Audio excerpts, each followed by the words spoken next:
Madrid en diciembre tenía una cualidad particular, una luz que era a la vez suave e implacable, iluminando la ciudad de manera que exponía cada grieta en edificios viejos, cada mancha de contaminación en aceras grises, cada rostro cansado de personas que se movían a través de su día como autómatas programados para repetir las mismas rutinas hasta que muerte o jubilación los liberara.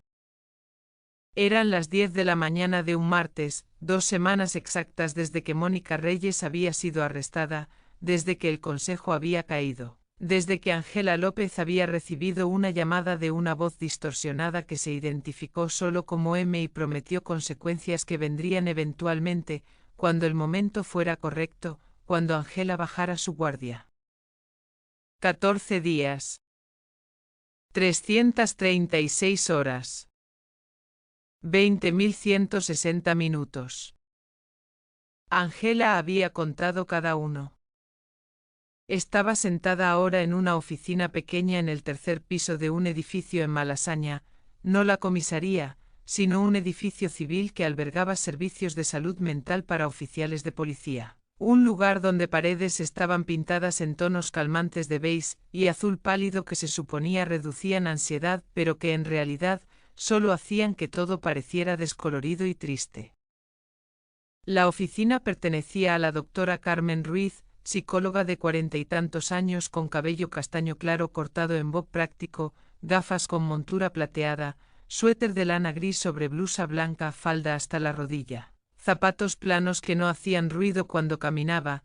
Se sentaba en silla de cuero marrón al otro lado de escritorio simple, portapapeles en su regazo, bolígrafo en mano, expresión que intentaba ser neutral pero que Ángela, quien había pasado años leyendo rostros, podía ver contenía. Juicio apenas oculto. Ángela llevaba jeans negros que había lavado tantas veces que se habían vuelto gris oscuro, camiseta térmica gris bajo sudadera con capucha azul marino, botas militares que necesitaban nuevo pulido. Su cabello castaño oscuro estaba recogido en cola de caballo desordenada, sin maquillaje porque no había visto el punto, ojeras profundas que ninguna cantidad de corrector habría ocultado de todos modos. Se veía como lo que era, alguien que no había dormido bien en 2 semanas, alguien que saltaba ante sonidos fuertes, alguien que verificaba su teléfono cada 30 segundos esperando mensaje o llamada que anunciaría que la amenaza se había vuelto realidad. Entonces Ángela, dijo la doctora Ruiz, su voz suave y modulada, el tipo de voz que había sido entrenada para no provocar, ¿cómo te has sentido desde nuestra última sesión? Su última sesión había sido hace 3 días. Ángela había mentido entonces también. Bien, dijo Ángela, mejor. ¿Estás durmiendo? Sí. Mentira. Estaba durmiendo tal vez 3 horas por noche en intervalos de 30 minutos, despertando con cada ruido, el crujido del edificio asentándose, un coche pasando en la calle, el viento contra la ventana, su mano moviéndose instintivamente hacia su glove que mantenía en la mesita de noche aunque sabía que era irracional, que nadie iba a irrumpir. Probablemente. ¿Pesadillas? No. Mentira. Cada noche la misma, Mónica Reyes de pie sobre ella con arma, el cañón acercándose más cerca hasta que llenaba su visión, y luego disparo. Y Ángela despertaba gritando excepto que el grito se quedaba atrapado en su garganta y salía como gemido ahogado que despertaba a Diego en la habitación contigua quien vendría arrastrando los pies preguntando si mamá estaba bien. Y Ángela diría que sí, solo un mal sueño, vuelve a la cama cariño. ¿Has tenido episodios de pánico? No. Mentira. 3 veces en 2 semanas. Una en supermercado cuando un hombre se había acercado demasiado detrás de ella en fila y su cerebro había gritado amenaza y tuvo que salir dejando carrito lleno, respirando pesado en estacionamiento hasta que el mundo dejó de girar. Una en apartamento cuando teléfono sonó y era número desconocido y estuvo segura, absolutamente segura, De que era M llamando de nuevo y no pudo respirar durante 2 minutos completos hasta que finalmente contestó, y era solo telemarketer vendiendo seguros. Una en comisaría cuando había ido a recoger papeleo y había visto hombre en traje oscuro que por medio segundo había parecido Ricardo Márquez, pero obviamente no lo era porque Ricardo estaba en prisión esperando juicio, pero su cerebro no lo supo inmediatamente y entró en modo pelea o huida tan rápido que tuvo que encerrarse en baño hasta que manos dejaron de temblar. La doctora Ruiz la estudió bolígrafo golpeteando suavemente contra portapapeles. Ángela, sabes que no puedo autorizar tu regreso a servicio activo a menos que esté convencida de que estás psicológicamente lista. Lo sé. Y basándome en nuestras sesiones hasta ahora, no creo que lo estés. Ángela no respondió. Porque ¿qué podía decir? Que la doctora tenía razón, que Ángela no estaba lista, que probablemente no estaría lista durante meses, que había pasado tanto tiempo viviendo en miedo constante que no recordaba cómo era no tener miedo. O que no importaba si estaba lista porque el trabajo era lo único que la mantenía cuerda, lo único que le daba propósito más allá de solo sobrevivir día a día. Necesito que seas honesta conmigo, continuó la doctora. ¿Has considerado hacerte daño? No. ¿Verdad, al menos? Ángela no era suicida.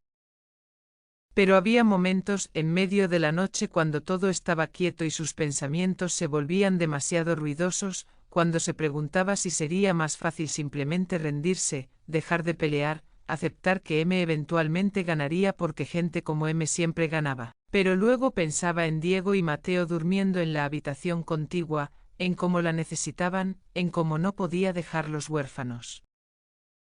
Así que seguía adelante. Porque esa era la única opción.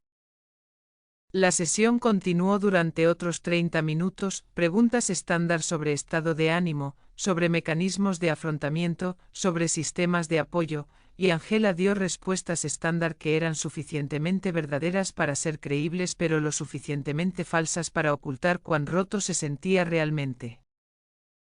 Cuando terminó, cuando la doctora Ruiz dijo que se verían de nuevo en 3 días y que mientras tanto Ángela debería continuar con licencia administrativa. Ángela asintió y sonrió pequeño y salió de la oficina hacia pasillo que olía a desinfectante de limón y café viejo. Su teléfono, el personal, no el de Mónica que había sido destruido, vibró en su bolsillo. Torres, texto simple. Oficina. Ahora. Urgente. Ángela sintió el familiar apretón de ansiedad en su pecho. Urgente nunca era bueno, pero al menos era algo, acción. Movimiento, mejor que sentarse en oficina mintiendo a psicóloga sobre cuán rota estaba. Caminó hacia donde había estacionado su Seat León, 2 cuadras, en estacionamiento público porque el edificio de salud mental no tenía su propio estacionamiento, verificando sobre su hombro cada pocos pasos, escaneando rostros de personas que pasaban, buscando cualquier cosa fuera de lugar. No vio nada. Pero eso no significaba que nada estaba allí. Condujo hacia la comisaría, 18 minutos a través de tráfico que era sorprendentemente ligero para martes a mediodía, estacionando en su lugar habitual, caminando a través de puertas que conocía tan bien que podría navegarlas con ojos cerrados. La oficina de Torres estaba en 4º piso, esquina, con ventanas que daban a calle Leganitos y vista distante de Palacio Real. Ángela tocó una vez, entró sin esperar respuesta. Y se detuvo. Porque Torres no estaba solo, había 2 personas con él. 2 personas que Ángela no conocía pero que reconoció inmediatamente por su postura, espalda recta, ojos alertas, movimiento económico que gritaba aplicación de ley, y por las identificaciones colgando de cordones alrededor de sus cuellos. Interpol. Torres se levantó de detrás de su escritorio de madera que había visto mejor días, cubierto con archivos y tazas de café vacías y foto enmarcada de su esposa e hijos, y gesticuló hacia los dos visitantes. Detective López, estos son agent Claire Dubois y agent Marco Bellini de Interpol. La mujer se adelantó primero. Claire Dubois era alta, 1,75 m al menos, constitución atlética que su traje pantalón gris carbón de corte impecable no podía ocultar completamente, cabello rubio oscuro recogido en chignon estricto sin un solo cabello fuera de lugar, rostro que era atractivo de manera angular, todo pómulos y mandíbula definida, ojos azul hielo que evaluaban a Angela con intensidad casi clínica, 40 años, tal vez 42, francesa claramente por su acento cuando habló. Detective López, un placer conocerla finalmente, he leído mucho sobre usted. Su español era fluido pero claramente no nativo, consonantes demasiado precisas, vocales ligeramente planas.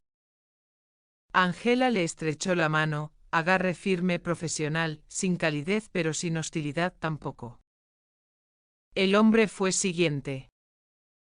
Marco Bellini era más bajo, 1,75 m, pero más ancho, hombros que llenaban su chaqueta deportiva azul marino, camisa blanca sin corbata, jeans oscuros que eran demasiado casuales para encuentro oficial pero que de alguna manera funcionaban en él, cabello negro un poco demasiado largo, rizado en las puntas, barba de 3 días que era intencional en lugar de descuidada, ojos café oscuro que tenían calidez que los de Claire carecían, 35, tal vez 36, italiano por su nombre.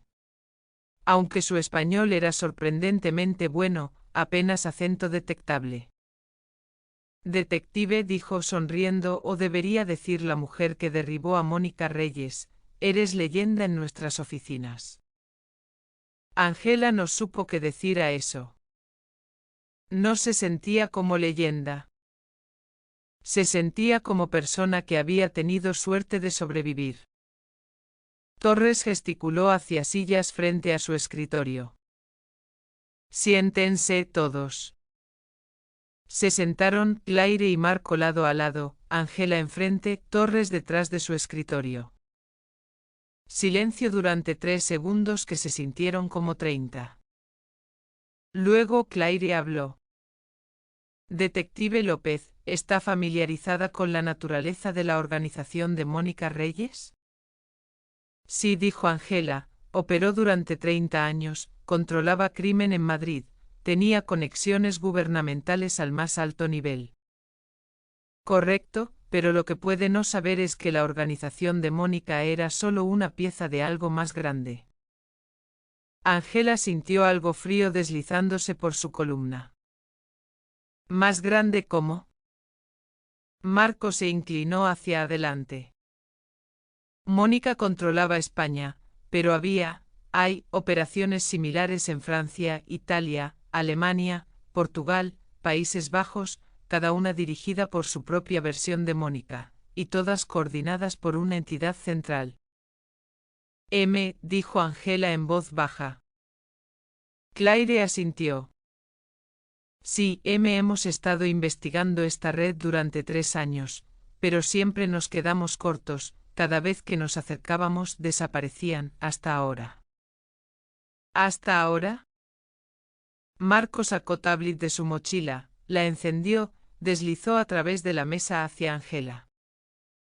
En la pantalla, foto. Un hombre. 60 y tantos años. Cabello gris, rostro aristocrático, traje caro, caminando por calle parisina. Émile Beaumont, dijo Marco, ciudadano francés, oficialmente jubilado banquero de inversiones, extraoficialmente creemos que es M. Angela estudió la foto. El hombre se veía ordinario. Rico sí. Pero no como alguien que dirigía imperio criminal internacional.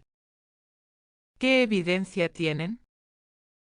Claire sacó archivo físico, papel, vieja escuela, lo abrió. Transacciones financieras, reuniones con individuos conocidos conectados a redes criminales, viajes que coinciden con eventos importantes en operaciones en múltiples países. Y lo más importante, comunicaciones encriptadas rastreadas de vuelta a una dirección IP registrada a su nombre. Eso podría ser circunstancial, dijo Angela. Podría, admitió Claire, por eso estamos aquí, necesitamos confirmación. ¿Y cómo puedo ayudar? Torres finalmente habló. Angela, trabajaste con Mónica, infiltraste su organización, aprendiste cómo operaban, cómo pensaban, quién era quién. Sí. Necesitamos que vengas a París. Ayúdanos a identificar si Émile Beaumont es realmente M o si es otra pista falsa. Angela parpadeó. ¿París? Sí, dijo Marco, solo por una semana, tal vez menos. Observación, análisis. Tu experiencia podría ser diferencia entre cerrar esto o perderlo completamente. Angela miró entre los tres rostros, Torres serio, Claire expectante. Marco esperanzado, y su propia mente acelerada. París, dejar Madrid. Dejar Diego y Mateo, dejar seguridad, tal como era, de territorio familiar. Mis hijos, dijo. Torres asintió. Ya pensé en eso, seguridad máxima, casa segura, 6 oficiales, 24/7, tu madre también si quieres. ¿Y si algo pasa mientras estoy fuera? Nada pasará. No puedes prometer eso. No, admitió Torres, pero puedo prometer que haremos todo humanamente posible para mantenerlos seguros. Angela cerró sus ojos, pensó en M, en la voz en teléfono, en la amenaza, eventualmente habrá consecuencias. Torres tenía razón. Esto no terminaría hasta que M fuera detenido, y si Angela tenía oportunidad, cualquier oportunidad, de ser parte de eso. Abrió sus ojos. Una semana, máximo. Claire sonrió, pequeño profesional. Es todo lo que necesitamos. Angela pasó las siguientes 4 horas en un estado de movimiento perpetuo que era la única manera de evitar que su cerebro se detuviera demasiado en lo que estaba a punto de hacer, en los 1000 escenarios catastróficos que podían desarrollarse mientras estaba a 2 horas de vuelo de distancia de sus hijos. Primero, el apartamento. Regresó a casa, un tercer piso en Chamberí que técnicamente era demasiado pequeño para 3 personas pero que era lo que podía pagar con salario de detective, y comenzó a empacar mientras Diego y Mateo estaban todavía en escuela. La maleta era pequeña, carrión, porque la idea de estar lejos lo suficiente para necesitar equipaje facturado hacía que su estómago se retorciera. Jeans negros, 2 pares. Camisetas térmicas, 3. Sudadera con capucha, 1. Ropa interior, calcetines, artículos de tocador básicos que compraría más en París si necesitaba porque traer demasiado se sentía como admitir que esto tomaría más de una semana. Su Glock.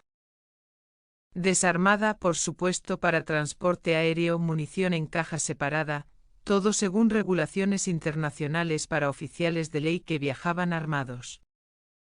Pasaporte.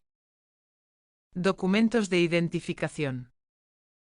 Autorización especial de Interpol que Claire había proporcionado permitiéndole operar en suelo francés bajo supervisión. Foto de Diego y Mateo que normalmente vivía en su billetera pero que puso en bolsillo exterior de maleta donde podría verla.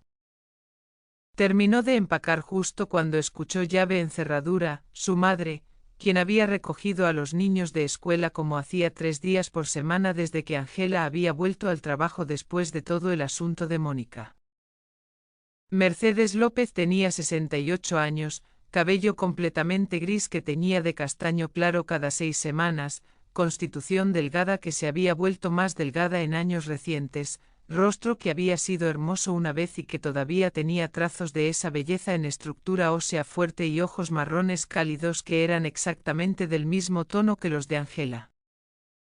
Llevaba abrigo beige sobre vestido floral, bufanda de lana envuelta 3 veces alrededor de su cuello porque siempre tenía frío sin importar cuántas capas usara, bolso grande colgando de su hombro que contenía, Ángela sabía sin mirar, billetera, teléfono, paquete de pañuelos, caramelos para los niños, libro que estaba leyendo actualmente, y al menos 3 recibos arrugados que significaba guardar para propósitos de impuestos pero que nunca organizaría apropiadamente. Diego entró primero, mochila arrastrándose detrás de él, uniforme escolar, pantalones grises, camisa blanca, suéter azul marino, arrugado de día de sentarse en escritorio, 7 años, alto para su edad, cabello castaño oscuro que necesitaba corte, ojos café que eran de su padre pero que tenían la intensidad de Ángela. Mateo lo seguía, 5 años más pequeño, más redondo, mejillas todavía reteniendo grasa de bebé que eventualmente desaparecería, cabello castaño claro más cerca del tono de Mercedes que de Ángela, ojos verdes único en la familia, que según Mercedes venían del lado del padre de Ángela, aunque Ángela no podía confirmar eso porque su padre había muerto cuando ella tenía 3 años. Mamá. Mateo corrió hacia ella, abrazándola alrededor de las piernas. Ángela se arrodilló, lo abrazó apropiadamente. Hola cariño, ¿cómo estuvo la escuela? Dibujé un dinosaurio, es un T-Rex, la maestra dijo que era muy bueno. Apuesto a que lo fue, ¿puedo verlo? Mateo asintió entusiastamente corriendo hacia su mochila, hurgando. Diego se acercó más despacio, estudiando la maleta en suelo junto al sofá. ¿Vas a algún lado? Ángela se levantó, caminó hacia él. Necesito viajar por trabajo, solo por unos días. ¿A dónde? París. Los ojos de Diego se ampliaron. ¿Francia? Sí. Eso está lejos. No tan lejos, 2 horas en avión. ¿Cuántos días? Una semana, tal vez menos. Diego frunció el ceño procesando esto. Luego. ¿Es peligroso? La pregunta hizo que el corazón de Ángela se apretara. 7 años. Su hijo tenía 7 años y ya sabía preguntar si el trabajo de su madre era peligroso. ¿Por qué había sido peligroso? Muchas veces.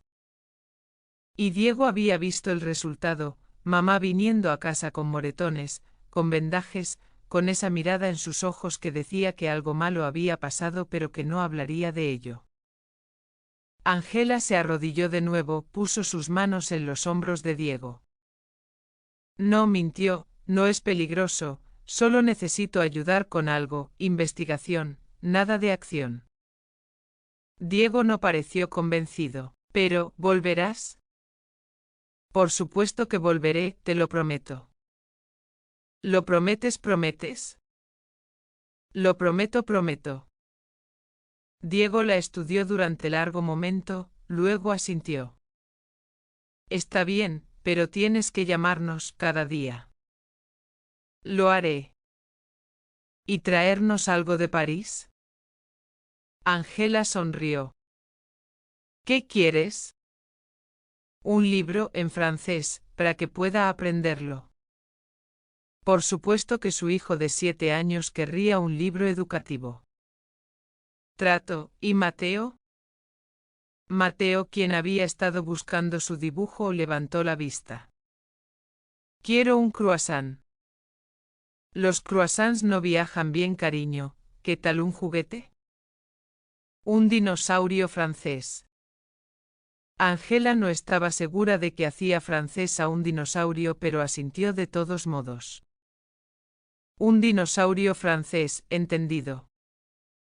Mercedes había estado observando desde cerca de la puerta, silenciosa, y ahora se acercó.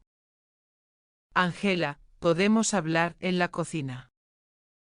Ángela asintió siguiéndola a la cocina pequeña, gabinetes blancos que necesitaban nueva pintura, encimeras que estaban manchadas sin importar cuánto las limpiara, ventana que daba a patio interior donde ropa de vecinos colgaba en cuerdas tendidas entre edificios. Mercedes cerró la puerta, bajó su voz. ¿Realmente es seguro? No lo sé, mamá. Entonces, ¿por qué vas? Porque si no voy, si no ayudo a detener a esta gente, eventualmente vendrán por nosotros, por mí, por los niños. Y si vas y algo sale mal, ¿qué pasa con los niños entonces? Era pregunta justa. Pregunta que Angela se había hecho a sí misma docena de veces en las últimas horas. Torres ha organizado seguridad, dijo Angela. Casa segura, 6 oficiales, los niños estarán protegidos. ¿Y yo? Tú también, si quieres, puedes quedarte con ellos. Mercedes consideró esto. ¿Dónde está esta casa segura? Pozuelo de Alarcón, suburbio rico, mansión, jardines, los niños tendrán espacio para jugar. ¿Por cuánto tiempo? Una semana. ¿Y luego? Luego esto termina, una forma u otra. Mercedes suspiró, su mano moviéndose para tocar mejilla de Angela en gesto que era tan familiar que Angela casi lloró. Eres tan terca como tu padre. ¿Eso es algo malo? No, pero a veces desearía que fueras un poco menos valiente y un poco más prudente. Yo también, mamá, yo también. Esa tarde a las 4 vehículo blindado llegó, SUV negro con vidrios tintados, 2 oficiales en uniforme táctico enfrente para transportar a Diego, Mateo y Mercedes a la casa segura. Angela los ayudó a empacar, ropa para semana, juguetes favoritos, libros, artículos de confort que harían espacio desconocido sentirse menos extraño. Diego empacó metódicamente doblando su ropa con cuidado que había aprendido de observar a Angela. Mateo tiró todo en su maleta sin orden, incluyendo 4 dinosaurios de plástico que insistió que necesitaba todos. Mercedes empacó eficientemente, décadas de experiencia haciendo que el proceso fuera rápido.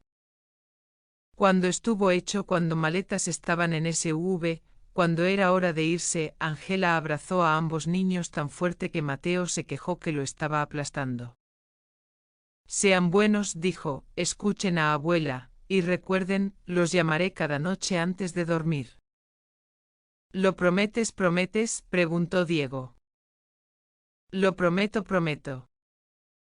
Los besó en sus frentes, los vio subir al SUV, las puertas cerrándose, el vehículo alejándose por la calle hasta que giró esquina y desapareció. Y Angela se quedó de pie en acera, sola, sintiéndose como si hubiera acabado de arrancar parte de sí misma y enviada lejos. Esa noche Angela no pudo dormir. No por pesadillas esta vez. Solo por ausencia. El apartamento estaba demasiado silencioso, sin sonidos de Diego roncando suavemente en habitación contigua, sin Mateo ocasionalmente hablando en sueños.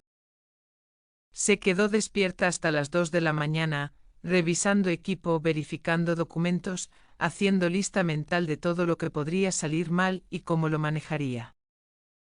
A las 3 finalmente se durmió. A las 6 su alarma sonó. Hora de ir a París. El aeropuerto Madrid-Barajas Adolfo Suárez era caos contenido como siempre, miles de personas moviéndose a través de terminales que olían a café y perfume duty free y ese olor universal de lugares públicos donde demasiados cuerpos ocupaban demasiado poco espacio, anuncios en español e inglés compitiendo por atención, niños llorando, maletas rodando. Pantallas mostrando salidas y llegadas en texto que se desplazaba demasiado rápido para leer cómodamente. Angela llegó a las 7 de la mañana, una hora antes de tiempo de reunión acordado porque llegar temprano era hábito que no podía romper. Encontró Claire y Marco en Terminal 1, cerca de puerta de embarque para vuelo privado que Interpol había organizado, no jet comercial sino algo más pequeño, más discreto, el tipo de avión que agencias gubernamentales usaban cuando necesitaban mover personal rápido sin atención pública.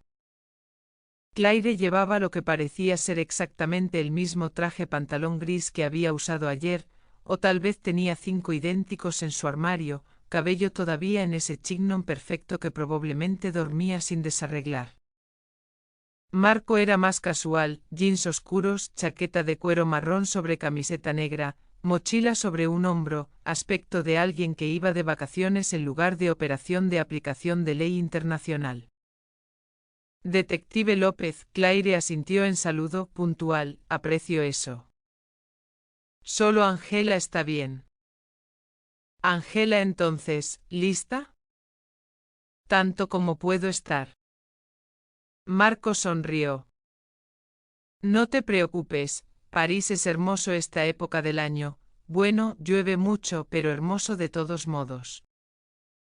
Abordaron a través de entrada privada que evitaba proceso de seguridad normal, uno de los beneficios de viajar como oficial de ley en misión oficial, caminando a través de túnel que llevaba directamente a pista donde pequeño jet esperaba, blanco con insignia de Interpol en cola. Dentro el jet tenía capacidad para tal vez 12 pasajeros pero hoy solo ellos 3, asientos de cuero que eran significativamente más cómodos que cualquier cosa en vuelo comercial, ventanas pequeñas que dejaban entrar luz matutina que era clara y dorada. Angela eligió asiento junto a ventana, Claire se sentó en pasillo frente a ella, Marco desapareció hacia cabina para hablar con piloto. ¿Primera vez en París?, preguntó Claire mientras se abrochaba cinturón de seguridad. Sí. Es ciudad hermosa, pero que tengamos tiempo para que veas algo más que habitación de hotel y operación de vigilancia. No estoy aquí para turismo. Lo sé, pero aún así, sería desperdicio estar en París sin no ver Torre Eiffel al menos. Angela no respondió. No podía imaginar estado mental donde sería capaz de jugar turista mientras M estaba en algún lugar cerca, mientras amenaza contra su familia colgaba sobre su cabeza como espada. Marco regresó, se dejó caer en asiento cerca de Angela. Despegaremos en 5 minutos, tiempo de vuelo, 2 horas, deberíamos estar en París para las 11. ¿Y luego?, preguntó Angela. Luego, dijo Claire, te llevaremos a hotel donde estamos operando, te pondremos al día con todo lo que sabemos sobre Émile Beaumont, y esta noche comenzamos vigilancia. ¿Qué exactamente estoy buscando? Comportamiento, dijo Marco, patrones, cómo se mueve, con quién se reúne, si hay algo, cualquier cosa, que coincida con lo que aprendiste sobre cómo operaba Mónica. El jet comenzó a moverse, rodando hacia pista, motores aumentando de volumen. Angela miró por ventana mientras Madrid se deslizaba debajo, edificios volviéndose más pequeños, calles volviéndose líneas, Palacio Real visible por momento antes de que nube lo oscureciera, y pensó, una semana, solo una semana, y luego volvería a casa. A Diego y Mateo, seguridad de terreno familiar. Solo tenía que sobrevivir una semana. ¿Qué tan difícil podría ser? 2 horas más tarde el jet aterrizó en Aeropuerto Charles de Gaulle de París, tocando pista con rebote que hizo estómago de Angela saltar, luego rodando hacia terminal privada donde vehículo esperaba, otro SUV negro, esta vez con placas francesas y conductor que no hablaba pero que asintió profesionalmente cuando subieron. París golpeó a Angela inmediatamente como diferente de Madrid de manera que no había anticipado. No solo arquitectura, aunque eso era obvio, edificios parisinos con su piedra color crema y techos mansard y balcones de hierro forjado versus estuco blanco de Madrid y tejas rojas, sino atmósfera. Madrid se sentía abierto, expansivo, ciudad construida bajo sol implacable. París se sentía cerrado, íntimo, ciudad construida para secretos. Y estaba lloviendo, no aguacero sino llovizna constante que hacía que todo pareciera descolorido, gris, como si alguien hubiera bajado saturación en toda la ciudad. Condujeron a través de calles que Angela no conocía hacia distrito que Marco identificó como Primer Arrondissement, corazón de París, donde turistas se congregaban y precios eran obscenos y edificios eran tan hermosos que casi dolía mirarlos. Se detuvieron frente a hotel, no lujoso pero respetable, fachada de piedra con letrero discreto que decía Hotel du Louvre, y descargaron. Claire había reservado 3 habitaciones en cuarto piso, todas contiguas.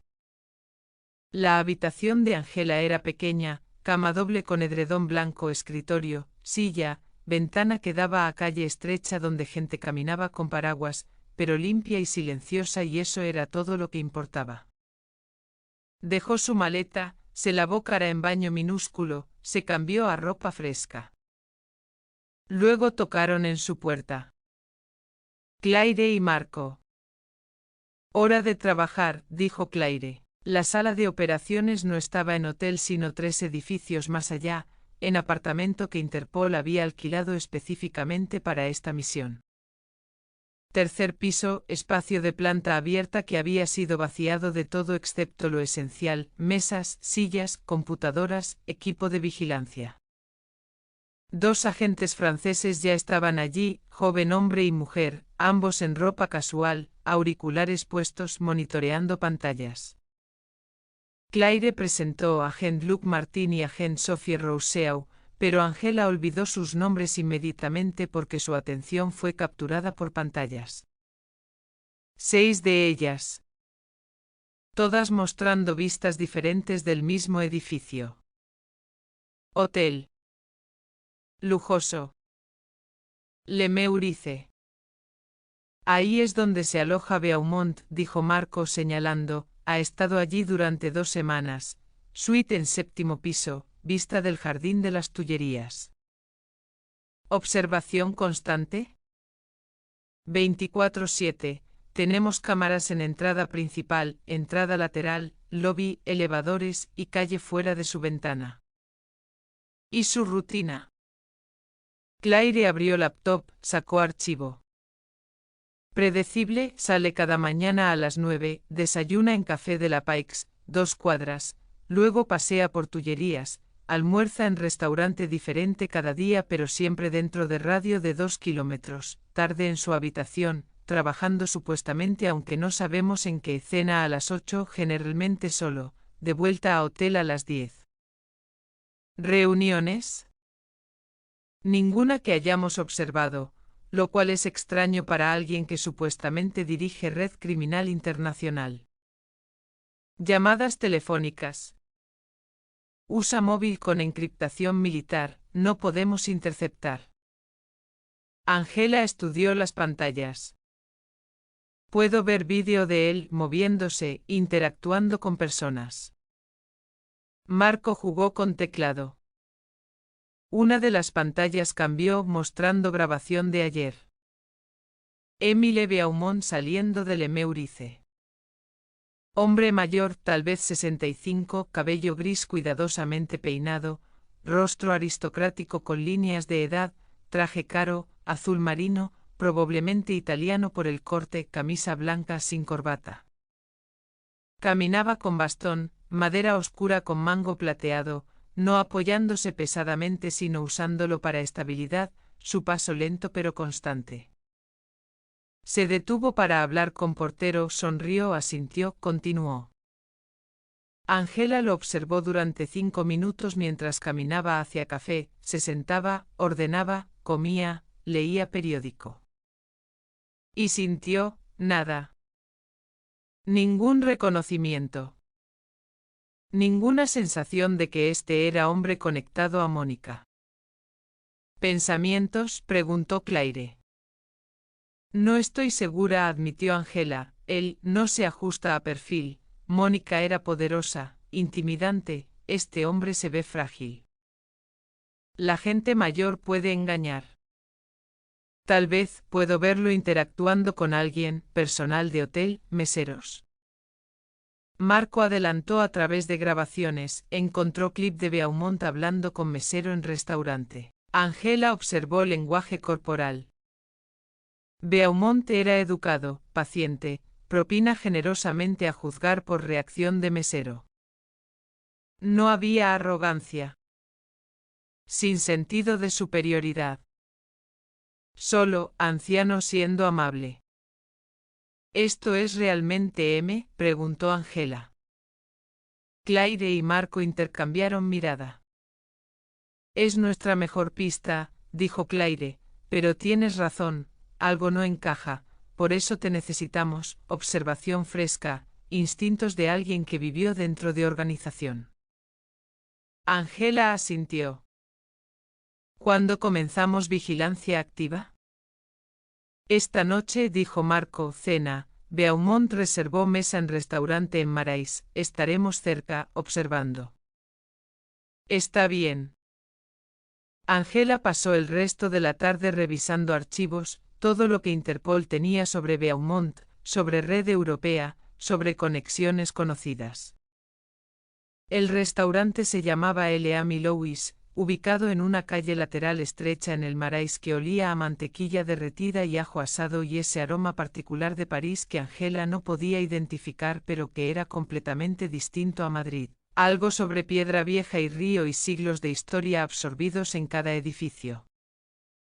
Eran las 8 menos cuarto de la noche, oscuro ya porque diciembre en París significaba que el sol se ponía a las 5, y la llovizna que había estado cayendo todo el día finalmente se había convertido en lluvia real. Gotas golpeando paraguas de personas corriendo a restaurantes y bares y cafés donde luz cálida derramaba hacia calles mojadas. Angela estaba sentada en café al otro lado de la calle de L.A. Louis, una pequeña brasserie que servía vino mediocre y queso que era sorprendentemente bueno, en mesa junto a ventana que le daba vista directa de la entrada del restaurante. Llevaba jeans negros, suéter de cuello alto gris oscuro, chaqueta de cuero, cabello suelto por una vez porque Claire había dicho que Cola de Caballo se veía demasiado policía y necesitaban parecer turistas casuales, no agentes de ley. Marco estaba sentado frente a ella, bebiendo café que había ordenado hace 30 minutos y que ahora estaba frío, jugueteando con su teléfono pero realmente monitoreando equipo de vigilancia a través de aplicación encriptada que mostraba feeds de múltiples cámaras. Claire estaba en van estacionada 2 cuadras más allá con los agentes franceses, coordinando operación completa a través de auriculares que Angela y Marco llevaban, pequeños, casi invisibles, ajustados profundamente en canales auditivos. Beaumont acaba de salir de su hotel, la voz de Claire crujió en oído de Angela, eta 7 minutos. Angela tomó sorbo de su propio café, espresso que era significativamente mejor que cualquier cosa que podría conseguir en Madrid, y que le daba ligero zumbido de cafeína que sus nervios no necesitaban pero que tomó de todos modos.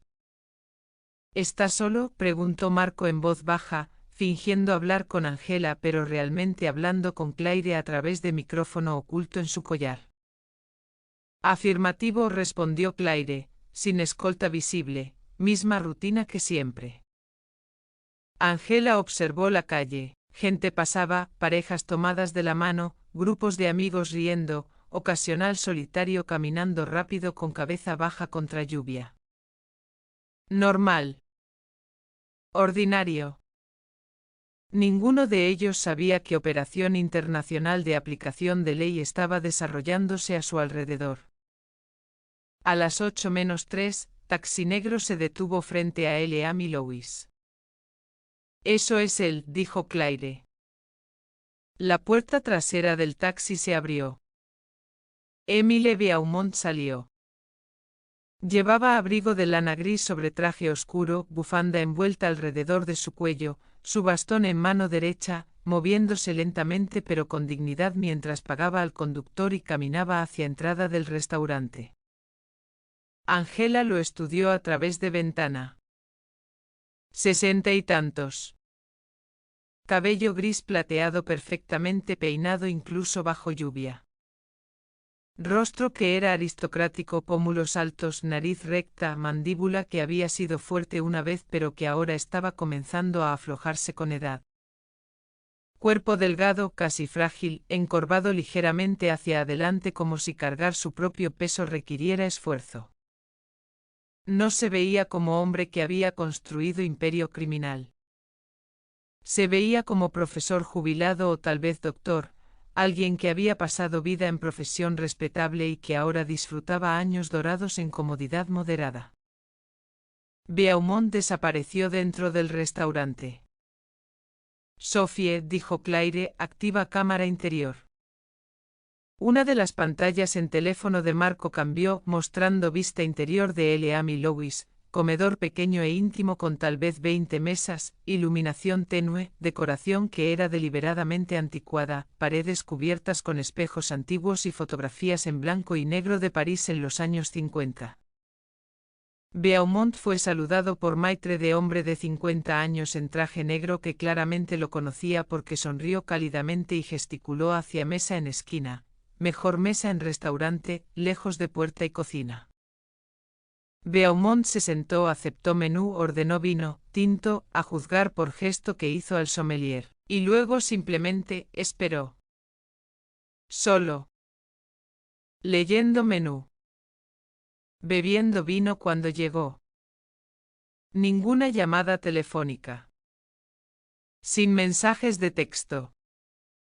Sin mirar alrededor nerviosamente como alguien esperando contacto secreto. Solo anciano disfrutando cena tranquila. Esto es raro, murmuró Marco.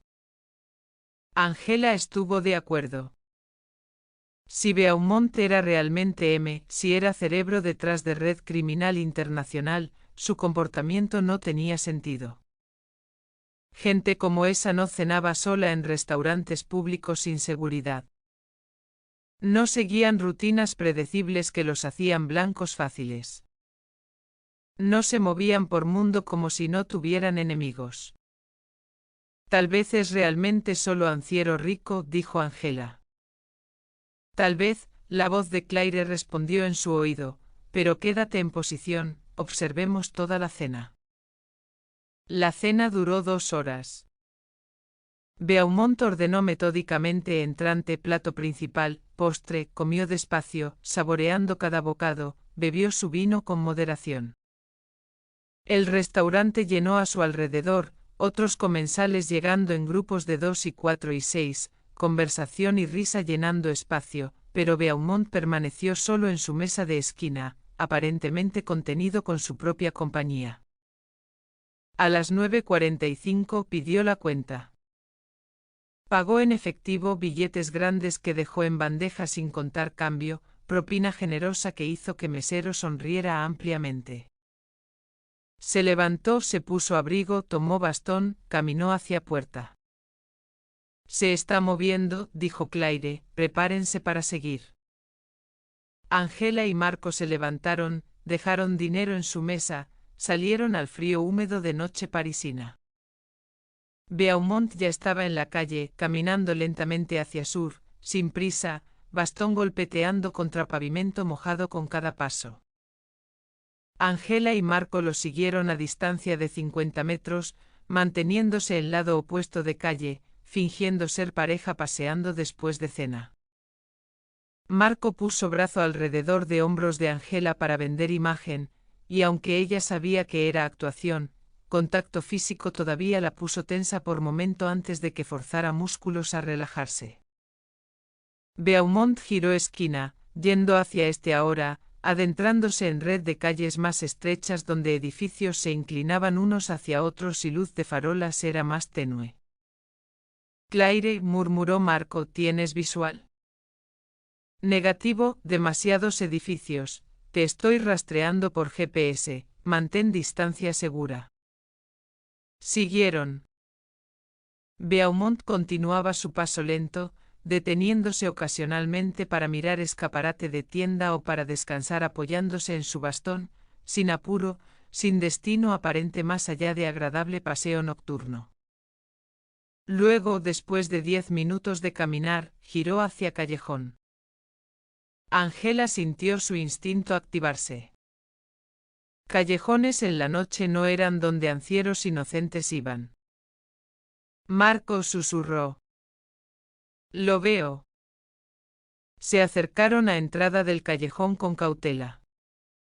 Era estrecho, tal vez 2 metros de ancho, flanqueado por edificios altos a ambos lados, iluminado solo por única farola en extremo lejano que proyectaba luz débil amarillenta que apenas penetraba oscuridad. Beaumont estaba a mitad de camino, todavía caminando, su silueta apenas visible. Y luego se detuvo. Y se volvió.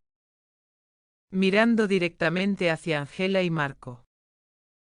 Angela congeló. Por 2 segundos, nadie se movió. Luego Beaumont habló, su voz llevándose por callejón, fuerte y clara, sin rastro del trémulo de edad que Angela había esperado. Pueden dejar de seguirme ahora, sé que están ahí. Angela y Marco intercambiaron mirada rápida. Comprometidos. Caminaron hacia callejón, manos moviéndose instintivamente hacia armas aunque no las sacaron. Beaumont los observó acercarse, expresión neutral. Cuando estuvieron a 5 metros, habló de nuevo. Ustedes no son muy sutiles, he notado que me siguen desde esta mañana. ¿Quién es usted?, preguntó Angela en francés que era funcional pero mal pronunciado. Beaumont sonrió pequeño, triste. Soy exactamente quien dicen ser, Émile Beaumont, banquero jubilado, nada más. Entonces, ¿por qué Interpol lo está investigando? Porque cometieron error, Beaumont suspiró. Mi hermano, Etienne, era banquero también, pero también, otras cosas, ilegales, lavado de dinero para criminales. Yo no supe hasta después de su muerte hace 2 años, y ahora, aparentemente, piensan que yo era su socio, no lo era. Angela lo estudió. Lenguaje corporal abierto. Voz estable. Ojos que no esquivaban. O estaba diciendo verdad, o era actor increíble. ¿Puede probarlo? Tengo documentos, registros bancarios, testamento de mi hermano que me deja todo su patrimonio pero que también incluye confesión de sus crímenes y declaración de que yo nunca estuve involucrado. Está en bóveda en banco. Puedo mostrárselos mañana si quieren. Marco habló su italiano acentado francés más fluido que el español acentado de Angela. ¿Por qué no nos contactó antes? ¿Por qué dejar que lo vigiláramos? Porque, dijo Beaumont, esperaba que eventualmente se darían cuenta de su error por sí mismos, y porque, honestamente, estaba solo. Es agradable pensar que alguien me presta atención, incluso si es solo para investigarme. El comentario era tan inesperadamente triste que Angela casi se rió. Casi. Necesitaremos ver esos documentos, dijo. Por supuesto, mañana, 10 de la mañana, Banco et Société Générale en Avenue des Champs-Élysées. Pregúntenles por mi bóveda privada, les daré autorización esta noche. Beaumont dio media vuelta, comenzó a alejarse. Luego pausó, miró sobre su hombro. Y detective, si están buscando a M, están buscando el lugar equivocado. M no está en París, M está donde siempre ha estado, cerca de ustedes. ¿Qué significa eso? Significa que organización no se dirige desde lejos, se dirige desde dentro, desde corazón de cada operación. Mónica Reyes dirigía España desde Madrid, la persona que dirige Francia lo hace desde París, y así sucesivamente. M es concepto, no persona, es estructura. Y con eso desapareció en oscuridad, dejando a Angela y Marco de pie en callejón mojado, procesando lo que acababan de escuchar. Regresaron a sala de operaciones en silencio, sus mentes aceleradas, caminando a través de calles de París que se habían vuelto más quietas ahora que pasaba de medianoche, solo ocasionales noctámbulos y trabajadores nocturnos moviéndose a través de ciudad que nunca dormía completamente pero que al menos pretendía descansar. Claire los esperaba, de pie junto a ventana, teléfono en mano, rostro tenso. ¿Qué pasó?, preguntó en cuanto entraron. Marco le contó el callejón, la confrontación, las palabras de Beaumont sobre su hermano, sobre M siendo concepto en lugar de persona. Claire escuchó sin interrumpir, su expresión volviéndose más sombría con cada palabra. Cuando Marco terminó, dejó caer su teléfono sobre mesa. Mierda. ¿Crees que está diciendo verdad?, preguntó Angela. No lo sé, pero si lo está, hemos desperdiciado 2 semanas persiguiendo hombre equivocado. ¿Y si no lo está? ¿Y si todo esto es actuación elaborada? Entonces es mejor actor que he visto en 20 años haciendo esto, admitió Claire. Pero tienes razón, necesitamos verificar. Mañana, banco, vemos estos supuestos documentos. Angela asintió, pero algo sobre declaración final de Beaumont seguía molestándola. M está donde siempre ha estado, cerca de ustedes. ¿Qué significaba eso? ¿Cerca geográficamente? ¿O cerca personalmente? Su teléfono, el personal, no trabajo, vibró en su bolsillo. Torres. Texto. Llámame cuando puedas, importante. Angela sintió familiar apretón de ansiedad. Importante nunca era bueno. Se disculpó, salió al pasillo, llamó. Torres contestó al primer tono. Angela. ¿Qué pasó? Los niños están bien, dijo inmediatamente sabiendo que sería su primera pregunta, todos seguros, pero, necesito que vuelvas a Madrid. ¿Por qué?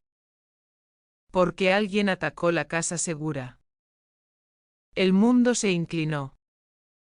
¿Qué? Hace 2 horas, equipo de 12, militar, pesadamente armados. Diego y Mateo. Están bien, te lo prometo, Raúl.